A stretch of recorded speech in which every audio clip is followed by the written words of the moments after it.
Hello hi friends, welcome to my world my kitchen. ఈరోజు మనం రా బనానా తోటి బజ్జీ చేసుకుంటున్నామండి. అదేనండి, అరటిపండు బజ్జీలు చాలా టేస్టీగా ఉంటాయన్నమాట. ఇలా ప్రిపేర్ చేసుకొని పైన అలా ఉల్లిగడ్డలను వేసుకొని నంచుకొని తిన్నామా టేస్ట్ అద్దరిపోతుందన్నమాట. కొంచెం నిమ్మరసం పిండేసుకొని ఉల్లిగడ్డ ముక్కలను అలా వేసుకొని టేస్ట్ చేసి సూపర్ ఉంటుందన్నమాట.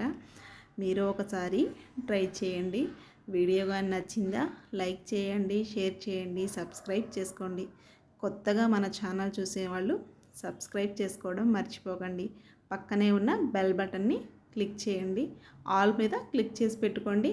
అన్ని నోటిఫికేషన్స్ వెంటనే మీకు అందుతాయి అన్నమాట. ఇప్పుడు మనం ముందుగా ఎలా ప్రిపేర్ చేయాలో చూసేద్దాం. నేనైతే ఇలా 2 పచ్చి అరటి పండ్లను తీసుకుంటున్నానండి. వీటిపైన తొక్కను మొత్తం క్లీన్గా ఇలా తీసేసుకున్నాను. తీసిన తర్వాత ఇలా సన్నగా పొడవుగా కట్ చేసుకోవాలండి స్లైసెస్. చూడండి, నేనైతే చాలా సన్నగా పొడవుగా కట్ చేస్తున్నాను. ఇలా వేసుకుంటే బజ్జీ చాలా టేస్టీగా ఉంటుందన్నమాట. కొంచెం వెరైటీగా కూడా ఉంటుందండి. సో నేనైతే ఇలా పొడవుగా కట్ చేసి వేసుకుంటున్నాను అనమాట. మీరైతే చూసి జాగ్రత్తగా కట్ చేసుకోండి. ఇలా మనం స్లైసెస్ అన్నీ కట్ చేసుకొని ఆ తర్వాత ఒక గిన్నెలో వాటర్ తీసుకుంటున్నాను. అలాగే కల్లుప్పు వేసుకుంటున్నానండి. ఇప్పుడు ఈ కట్ చేసిన ముక్కలన్నీ ఇందులో వేసుకొని నానబెట్టేద్దాం. ఈలోపు ఈ అరటిపండు జిగురుగా ఉంటుంది కదండి. ఈ పైన ఉన్న జిగురు అంతా మనం ఇలా బయట వదిలిపెట్టేసామనుకోండి నల్లగా అయిపోతుంది.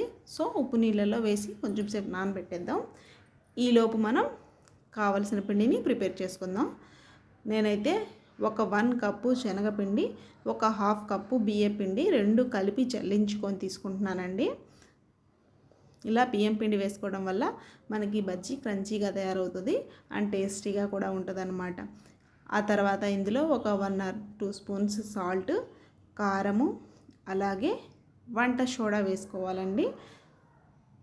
ఇవన్నీ వేసుకొని చక్కగా ఇలా అంతా కారం ఇలా అంతా మిక్స్ అయ్యేలాగా కలుపుకోవాలి. ఆ తర్వాత కొద్దిగా వాటర్ని యాడ్ చేస్తూ ఈ పిండి మిశ్రమాన్ని బాగా మనకి బజ్జీలు ఎలాగైతే వేసుకోవాలనుకుంటామో ఆ కన్సిస్టెన్సీ వచ్చేంత వరకు పిండిని మనం కలుపుకోవాలన్నమాట.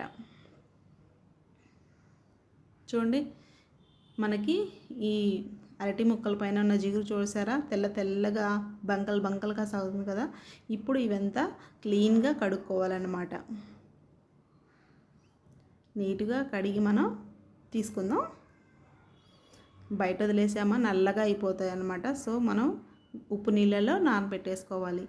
వీటిని ఒక పక్కన పెట్టేసుకొని ఆ తర్వాత ఒక 1 స్పూన్ కారం తీసుకుంటున్నానండి. అలాగే ఒక 1 స్పూన్ సాల్ట్. ఇందులో మనం కొంచెం ధనియా పౌడర్, కొంచెం గరం మసాలా, అలాగే కొంచెం అల్లం వెల్లుల్లి పేస్ట్, గరం మసాలా, ఇంకా కొంచెం పసుపు ఇవన్నీ వేసి అంతా బాగా మిక్స్ చేసుకోవాలి.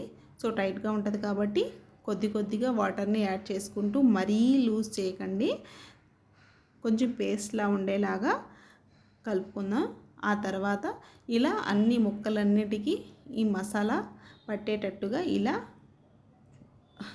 అద్దుకోవాలన్నమాట.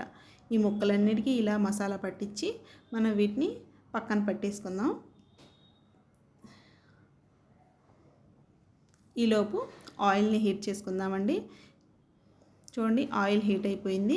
ఆ తర్వాత మనం మసాలా పట్టించిన ముక్కల్ని ఇలా పిండిలో తడిపి తీసుకెళ్ళి ఆయిల్లో వేసుకోవాలి.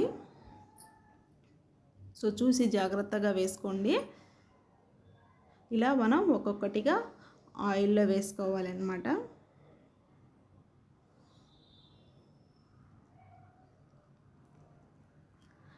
ఆయిల్లో వేసుకున్న తర్వాత వెంటనే కదిల్చకుండా కొంచెం ఉడికిన తర్వాత కలర్ చేంజ్ అవుతుంది కదండి. అప్పుడు వీటిని మనం ఒక్కొక్కటిగా టర్న్ చేసుకుంటూ 2 వైపులా అటు ఇటు మంచి గోల్డెన్ కలర్ వచ్చేంత వరకు వేయించుకోవాలి.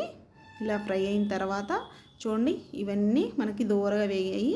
ఆ తర్వాత ఇలా మనం స్టఫింగ్ చేసి తీసేసుకోవచ్చు. అంతేనండి, అరటికాయ బజ్జీ రెడీ.